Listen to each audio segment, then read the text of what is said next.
संस्कृति की परिभाषाओं का यदि हम वर्णन करते हैं तो विभिन्न समाजशास्त्रियों ने संस्कृति को अपने अपने परिप्रेक्ष्य से परिभाषित किया है।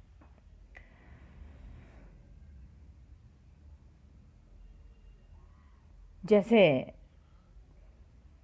टायलर नामक समाजशास्त्री ने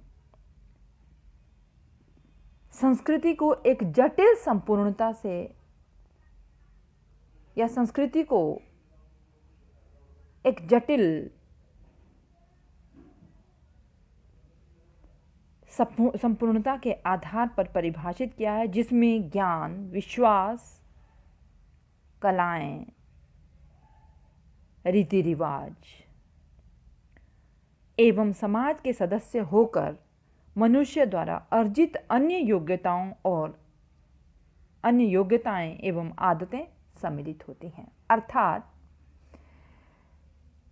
टायलर का कहना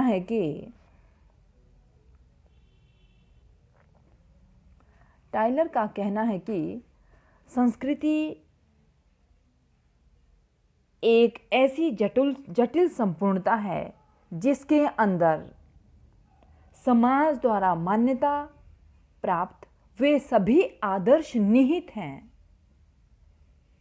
वे सभी जीने की कलाएं निहित हैं जो एक व्यक्ति विशेष के लिए महत्वपूर्ण मानी जाती हैं।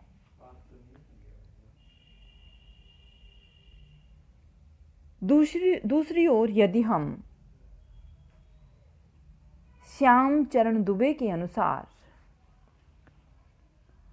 संस्कृति शब्द की परिभाषा का वर्णन करते हैं तो इनका कहना है कि संस्कृति सीखे हुए व्यवहार,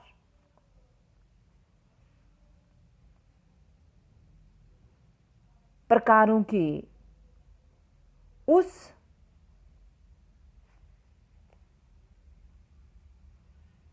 संबद्धता को कहते हैं, जो समूहों को वैशिष्ट्य प्रदान करती है। अर्थात श्याम चरण दुबे का कहना है कि संस्कृति एक ऐसा सीखा हुआ व्यवहार है जो समाज के व्यक्तियों को एक समूह के रूप में एक विशिष्ट स्वरूप प्रदान करती है।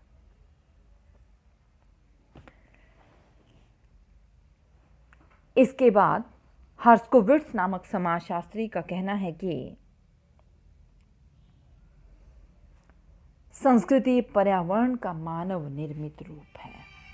अर्थात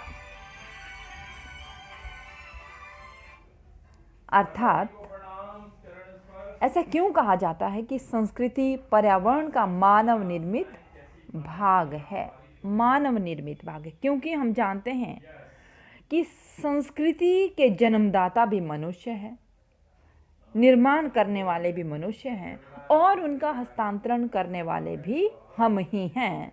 इसलिए संस्कृति पर्यावरण का मानव निर्मित भाग है। अंत में फेयरचाइल्ड के अनुसार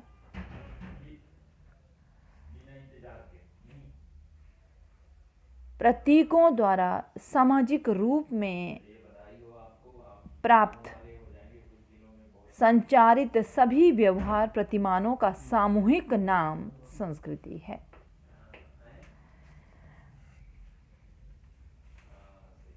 हम यह कह सकते हैं कि इन सभी समाजशास्त्रियों ने संस्कृति का वर्णन उस सीखे हुए व्यवहार के आधार पर परिभाषित किया है जिसे व्यक्ति एक पीढ़ी से दूसरी पीढ़ी को हस्तांतरित करता है तथा बाद में यही प्रथाएं जीने की कलाएं बन जाती है, जिसे संस्कृति कहा जाता है।